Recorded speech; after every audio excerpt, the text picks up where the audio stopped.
Love marriage वाली बहू। सुबह का वक्त था और सरला जी काफी उदास चेहरा लिए हुए पार्क में बैठी हुई थी। तभी उनकी सहेली सुमन वहां पर आती है। क्या हुआ सरला जी, आज मॉर्निंग वॉक करने का इरादा नहीं है क्या? इस तरह चुपचाप क्यों बैठी हैं? आई तो थी ये सोचकर कि पार्क में जाकर थोड़ी देर पहले टहल लूंगी, लेकिन क्या करूं, मन ही नहीं कर रहा। अरे सब ठीक है, तो इतनी परेशान क्यों नजर आ रही है? नहीं नहीं, ऐसी तो कोई बात नहीं है, सब ठीक है। अरे भाई, अब तो आपको खुश नजर आना चाहिए। अभी कुछ महीने पहले तो बेटे की शादी हुई है, घर में नई बहू आई है, आपके चेहरे पर तो रौनक नजर आनी चाहिए। अरे छोड़ो भी, आजकल की बहुओं के बारे में क्या बताऊं आपको। क्यों, क्या हुआ बहन जी, कोई परेशानी है क्या? कुछ किया क्या बहू रानी ने? अरे भाई, अभी तो शादी को 6 महीने हुए हैं।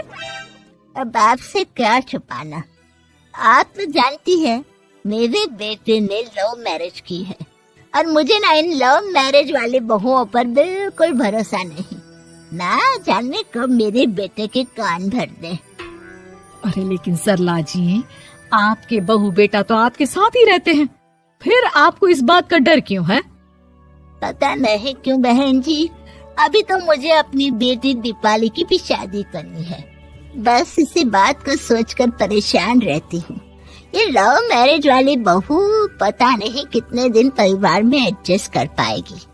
कल को अगर बेटे को लेकर दूसरी जगह चले गई तो क्या होगा? अरे हाँ, याद आया, दीपाली तो दिल्ली में नौकरी करती है ना? हाँ हाँ, बहुत अच्छी नौकरी लगी है उसकी। और आप किसी से कहना मत, अपने ऑफिस में साथ में काम करने वाला कोई लड़का उसे बहुत पसंद है, बता रही थी मुझे। लेकिन अभी तो आप कह रही थी कि आपको लव मैरिज और इन सब में भरोसा नहीं है। अरे तो क्या हुआ, जहाँ बेटी खुश रहे वहीं मैं खुश हूँ। और वैसे भी बेटी को तो दूसरे घर जाना है, वो लोग जाने और उनकी बहू जाने, मुझे तो बस अपनी बेटी का ब्याह करना है। अच्छा अच्छा, ठीक है ठीक है, जैसी आपकी मर्जी। लेकिन मुझे लगता है कि आप अपनी बहू के लिए कुछ ज्यादा ही सोच रही हैं। क्या पता वो वैसी ना हो जैसी आप समझ रही हो। सरला जी अपनी जगह से उठते हुए कहती है, अब ये तो भगवान जाने, बस मेरी बेटी दीपाली की शादी उसकी पसंद से हो जाए तो मैं गंगा नहा लूं। चलिए बहुत देर हो गई है, मैं भी अब घर जाती हूँ। अच्छा अच्छा ठीक है, मैं भी चलती हूँ। अगले दिन जब सरला जी अपने घर पर बैठकर चाय की चुस्कियां ले रही थी, तभी उनकी बहू वहाँ पर आती है। मम्मी जी, मैंने एक जगह नौकरी के लिए अप्लाई किया था और वहाँ से सब कुछ पॉजिटिव आया है। मैं भी नौकरी करना चाहती हूँ ताकि घर के खर्चों में थोड़ा हाथ बटा सकूं। अरे बहू, तुम्हें नौकरी करने की क्या जरूरत है? मेरा बेटा अच्छा खासा कमाता है, क्या तुम्हें किसी बात की कोई कमी है? तभी सरला जी का बेटा वहाँ पर आता है। नहीं माँ, उसे किसी बात की कमी नहीं है, लेकिन वो इतनी पढ़ी लिखी है और अगर नौकरी करना चाहती है तो हमें उसे नौकरी करने देना चाहिए। कुछ पैसे घर में आएंगे, हम सबकी मदद हो जाएगी। तुम तो ऐसे कह रहे हो बेटा जैसे ये घर तुम्हारी पत्नी की कमाई पर ही चलता है। अरे नहीं नहीं मम्मी जी, इनके कहने का ये मतलब नहीं है, बस मेरी ही नौकरी करने की इच्छा थी, इसलिए आपकी परमिशन चाहते हैं।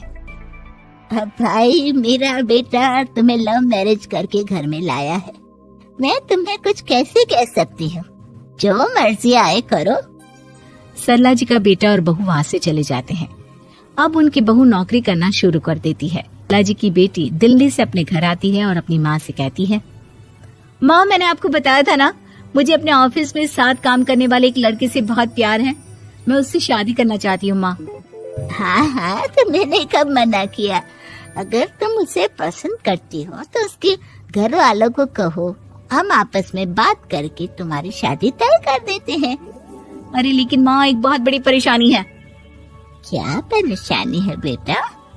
माँ, वो लड़का बहुत अच्छा है, लेकिन कुछ ज्यादा ही पैसे वाले घर से उसके माँ बाप। उन्हें मेरे और उसके रिश्ते से वैसे तो कोई परेशानी नहीं है, लेकिन वे चाहते हैं कि शादी 5 स्टार होटल में हो।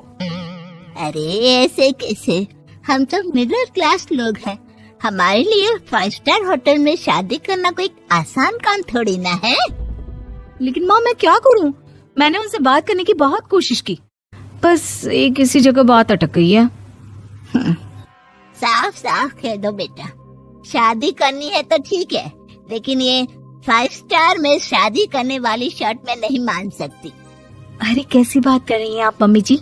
अगर दीपाली को कोई लड़का पसंद है तो हम उनकी शादी के लिए पूरी कोशिश करेंगे, और अगर बात पैसों की है तो कोई परेशानी नहीं है। हाँ हाँ, तुम्हें तो बस बहुत आसान लगता है सब।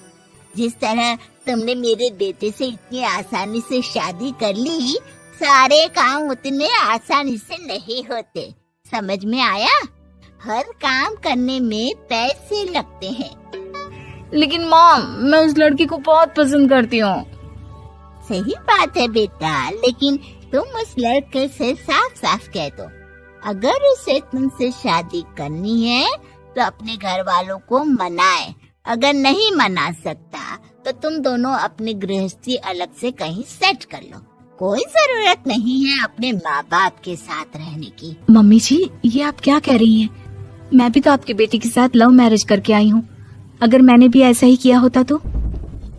लो, अब तो मुझे उल्टा जवाब देने लगी। देखो बहू, मैं तुम्हारी सास हूँ, मुझसे ठीक से बात करो। लेकिन माँ, भाभी ठीक तो कह रही हैं। हाँ, अगर बात शादी के खर्च की है तो मैं उस लड़के से कुछ कह सकती हूँ, लेकिन उसे अपने घर वालों से अलग होने के लिए कहना, ये सही होगा क्या? आप तो समझिए माँ। और वैसे भी मम्मी जी, मैंने कुछ महीने पहले जॉब करना शुरू कर दिया था और अपनी पूरी सैलरी बचा कर रखी है। आप चिंता मत कीजिए, मैं दीपाली की शादी में कोई कमी नहीं होने दूंगी। तुम अपनी सारी तनख्वाह मुझे मेरी बेटी की शादी का खर्च करने के लिए दे दोगी?